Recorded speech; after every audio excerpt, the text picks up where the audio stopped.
The only sound in the auditorium was the low hum of the amplifier. The stage lights were warm and white, turning the faces in the audience into anonymous blurs. In the center of it all, my son, Lucas, sat at a keyboard.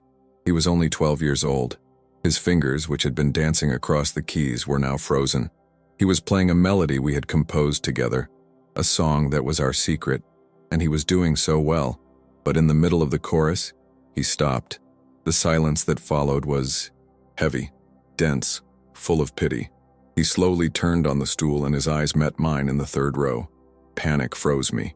And what my autistic boy said next, into the microphone for everyone to hear, well, it just destroyed me. From what corner of Brazil or the world are you watching us? Have you ever had a moment in your life that broke you into 1,000 pieces, only to rebuild you stronger? Today's story is about one of those moments. Stay with me until the end to understand the truth behind my destruction and how it became my salvation. Subscribe because this is a story about secrets, music, and the power of a second chance. My name is Miguel. I'm an accountant and a single father. My life is an Excel spreadsheet, organized, predictable, safe, at least on the surface. At home, life is an improvised symphony, and most of the time I feel like I don't know the melody. My son, Lucas, is my world, and his world is a place I struggle to understand every day. My outbursts are silent. They happen at 2 in the morning when I walk past his room and see him sleeping so peacefully, and I feel a lump in my throat. It's guilt, a guilt that eats away at me. His mother, my late wife, Anna, understood him. She had a connection with him that seemed magical. She understood his silences, his tantrums, his joys. I, on the other hand, am practical, logical, and in Lucas's world, logic doesn't always apply. What no one knows is that before I was an accountant, I was a musician. My guitar, now, gathering dust at the back of the closet, was my voice. But life happened. The bills came, and I became the Miguel the world expected. Anna used to say with a tenderness that hurt that I was too serious for music, that she and Lucas were the artists of the house. After she was gone, the silence in our home became absolute. I didn't just lose my wife. I lost my interpreter, the bridge that connected me to my own son. And with each passing day, I feel that bridge growing more distant, and the guilt for abandoning not only music but perhaps the only language that could connect us only increases. After Anna's death, I plunged headlong into the mission of helping Lucas, of filling the void she left behind. My approach was that of an accountant. Seek out experts, follow methods, wait for results. And every attempt was a dead end, a false hope that left me more lost than before. First came the therapists, the best my money could buy. They were men and women with degrees on the wall and a clinical approach that turned my son into a project. They wanted to reduce behaviors and increase social interaction through reward systems that made no sense to Lucas. He wasn't a puzzle to be put together.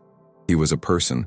The sessions left him exhausted and irritable, and I felt like a traitor for subjecting him to that. Then came the well-meaning advice from the school and other parents. You need to be firmer with him. Try enrolling him in a team sport to socialize. They didn't understand.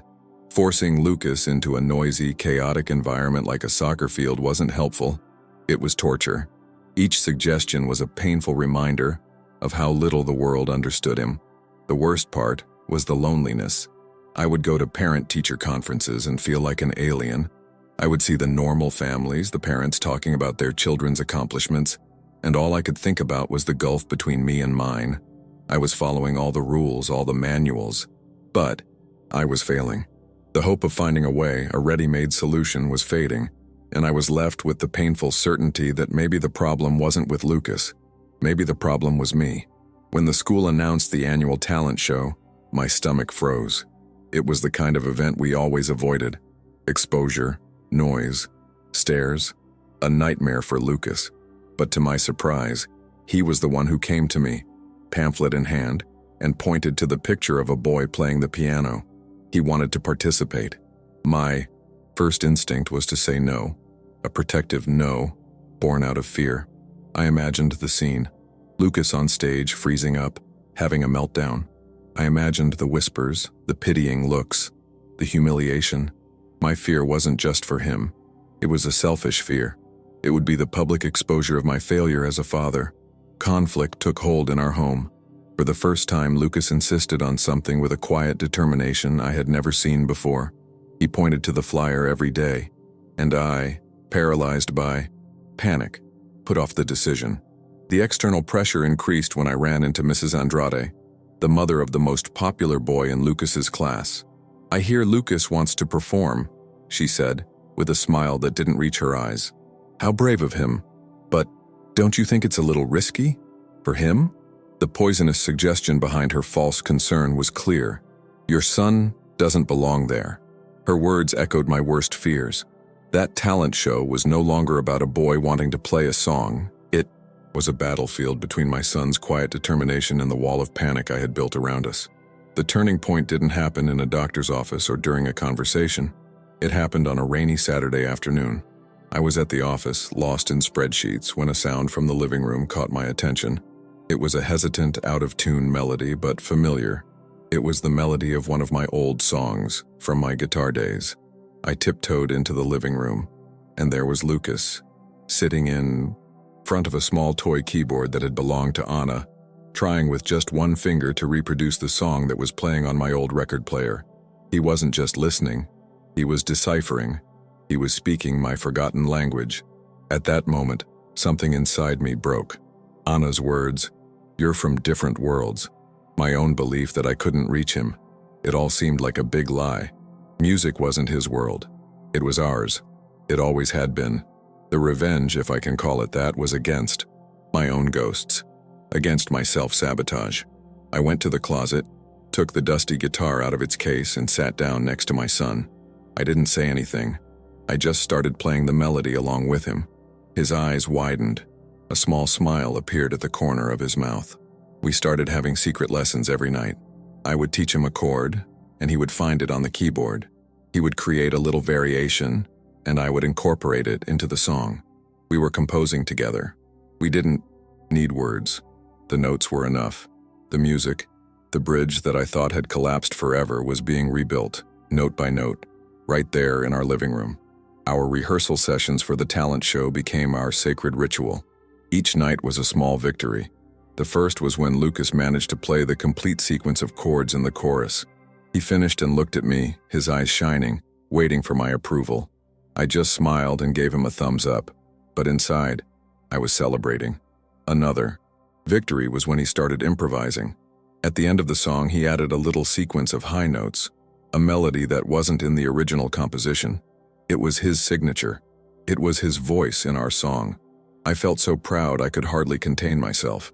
He wasn't just copying me, he was talking to me.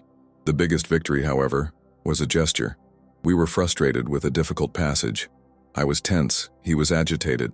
Instead of having a meltdown, he stopped, got up, walked over to me, and put his hand on mine, on the neck of the guitar.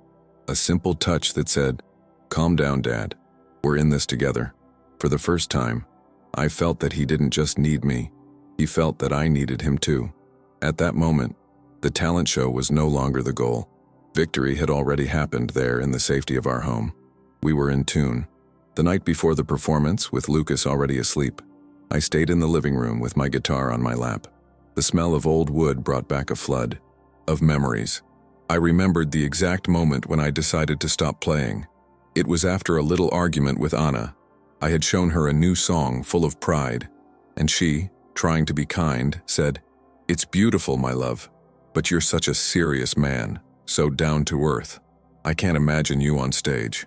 Those words, spoken without malice, were the final nail in the coffin of my insecurity. I used responsibility and bills as an excuse, but the truth is that I stopped because I was afraid of not being good enough. I was afraid of failing. And then I looked at Lucas's keyboard, and I understood everything. My paralyzing fear of the talent show, my panic at seeing Lucas on stage. It wasn't about him. It was about me. I was projecting onto him my own fear of failure, my own shame at being vulnerable. Teaching Lucas music was my therapy. By giving him the voice I had silenced in myself, I was healing myself.